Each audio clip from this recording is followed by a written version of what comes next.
Politics is back, asking if we can trust religion. Dr. Paul Marshall has authored over 20 books on religion and politics. His writing has been published in the New York Times and the Wall Street Journal.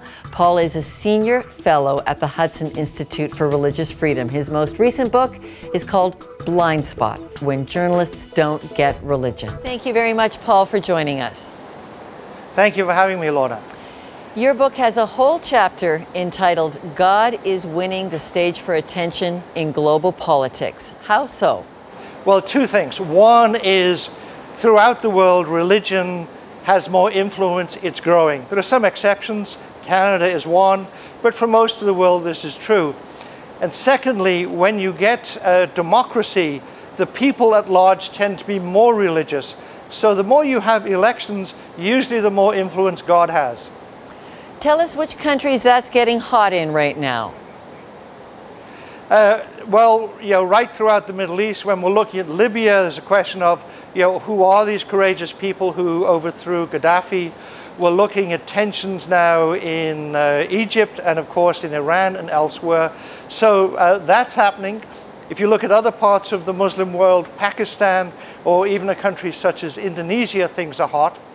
If we turn our attention to a country such as China, where you've had probably the largest growth of Christianity in world history in China in the last 30 years. And the government is worried about that. It doesn't know what to do about it. Similar problems in somewhere like Vietnam. If you look at Africa, Sudan, Somalia, Nigeria, again you see religious tensions. So this is a pattern throughout the world. Let me just say it's not all religious tensions, but there are religious tensions there. We've just commissioned a new poll here at Context, where over half of the Canadians felt religion was not a force for good in the world.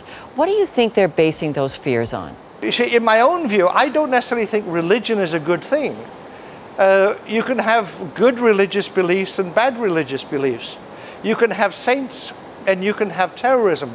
Religion refers to our ultimate beliefs and commitments, and those can vary from person to person. Your research base has been, let's let religion run free. Why then have that? Because enough surveys, the surveys we've done at Hudson or the Pew Forum has done, show that religious repression, when you try and control people, and here I'm not talking about, if some people are killing others, they've got to be controlled. But if you try and control religions which you don't like or say things you don't like, that leads to violence. Religious freedom leads to more peaceful religion. Religious repression leads to religious violence. So we have to be open to give freedom even to groups we might not like.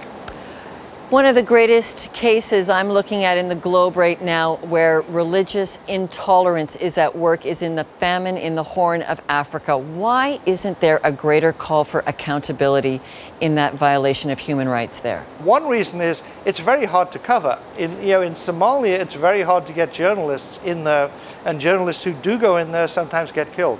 Paul, what would be your advice for what would be a positive interaction of religion with public life? That the state, the government, treats religions equally. It is not, doesn't play favorites of one or another, and that it's not biased against them. And that secondly, that religious bodies should be open, and most are open, to trying to influence politics. I think that is required, that's necessary in a free society, but not to try and get the government to enforce their own particular doctrine and their outlook. Okay. Dr. Paul Marshall, author of Blind Spot: When Journalists Don't Get Religion, and many other books. Thank you very much from Washington. Thank you very much, Lorna. All right, Paul Marshall tells us that it does affect our vote. Who's shaping our heart and our mind? Well, religion is all about letting your heart and mind be shaped. Let's find out what our studio audience says to the following statement. I respect a person's belief system, even if I don't agree with it. We're asking you to vote on either you strongly agree, you somewhat agree, the fact that you will respect other people's belief systems, You are neutral. You neither agree nor disagree. You somewhat disagree that you respect other people's belief systems, or you strongly disagree that you respect a person's belief system that is different than yours. Religion is about belief systems. Let's take a look at the results from our studio audience here. All right, so we've got a typically Canadian audience, quite tolerant. They strongly agree that they respect people's opinions and belief systems. They somewhat agree that they respect a person's belief system even when they don't agree with it. 14% of the audience is neutral. Almost 20% of the audience somewhat disagrees that they don't like to agree with another person's belief system, and only 2% strongly disagree. Well, up next, making your own choice on whether religion should be trusted or not. We've got public debater Andy Bannister to help us figure that out. That's next.